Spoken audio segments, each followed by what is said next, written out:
গণ অধিকার পরিষদের কেন্দ্রীয় সাধারণ সম্পাদক ছিলাম। পরবর্তীতে আমি যোগদান করেছি। আমরা সবসময় জনাব তারেক রহমানের নেতৃত্বে বাংলাদেশে আন্দোলন সংগ্রাম করেছি।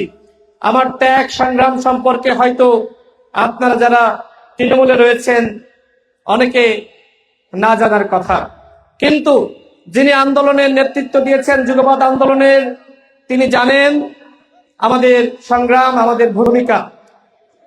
আমি ঝিনাইদহ ৪ আসন থেকে নির্বাচন করার ব্যাপারে যে সিদ্ধান্ত গ্রহণ করেছি, এই সিদ্ধান্ত জনাব তারেক রহমানের সিদ্ধান্ত। জনাব তারেক রহমান এই অঞ্চলের মানুষের ভাগ্যের উন্নয়ন, এই অঞ্চলের পরিবর্তন করার জন্য আমাকে বিএনপির পক্ষ থেকে নমিনেশন দিয়েছে। এই সিদ্ধান্ত জনাব তারেক রহমানের সিদ্ধান্ত। আপনারা কি জনাব তারেক রহমানের সিদ্ধান্ত মানেন? একটু হাত উঁচু করে দেখাবেন। আপনারা কি জনাব তারেক রহমানের সিদ্ধান্ত মানেন? আপনারা যারা বিএনপি করেন, এই ঝিনাইদহ ৪ আসন, এই ৪ আসন জাতীয়তাবাদের উর্বর ভূমি। যখনই এই আসনে যাকে এই বিএনপির পক্ষ থেকে নমিনেশন দেওয়া হয়েছে তাকে আপনারা পাশ করিয়েছেন। সিদ্ধান্ত আপনাদেরকে নিতে হবে। জনাব তারেক রহমান যে সিদ্ধান্ত নিয়েছেন সেই সিদ্ধান্তকে আপনারা মানবেন কি মানবেন না, এই সিদ্ধান্ত একান্তই আপনাদের।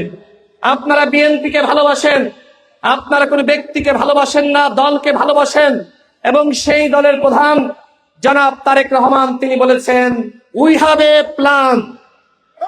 তিনি নতুন একটি রাষ্ট্র গঠন করতে চান, সেই পরিকল্পনা তার রয়েছে। আমি রাশেদ খান তার সেই পরিকল্পনা বাস্তবায়ন করার জন্য একজন সারথি হয়েছি। আমাদের দেশের পরিবর্তন করা দরকার। 54 বছরে এই বাংলাদেশের এতটা পরিবর্তন হয় নাই।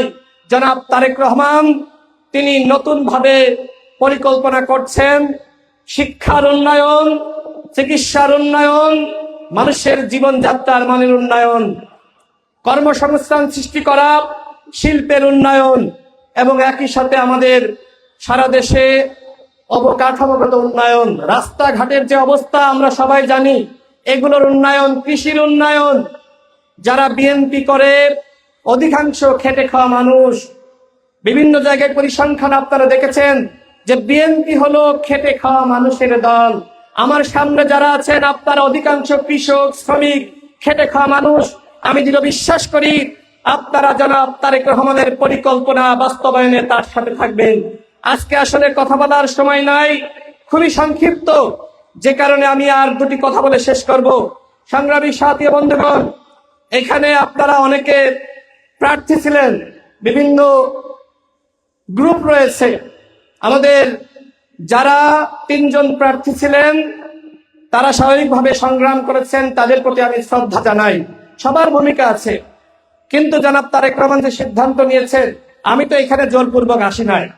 এখানে জনাব তারেক রহমান আমাকে পাঠিয়েছে এবং যারা এখানে আছেন আমি সবার প্রতি আহ্বান রাখতে চাই, আমি জনাব তারেক রহমানের নেতৃত্ব মেনে, নির্দেশনা মেনে আমি সবাইকে নিয়ে কাজ করতে চাই। কারোর সাথে আমার কোনো মতপার্থক্য নাই।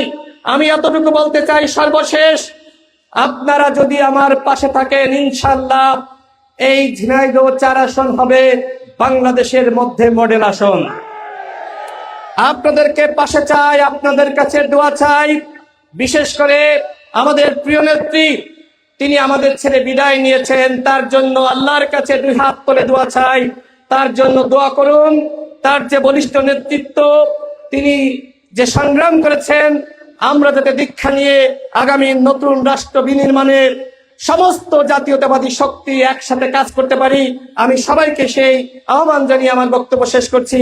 বাংলাদেশ জিন্দাবাদ। আসসালামু আলাইকুম।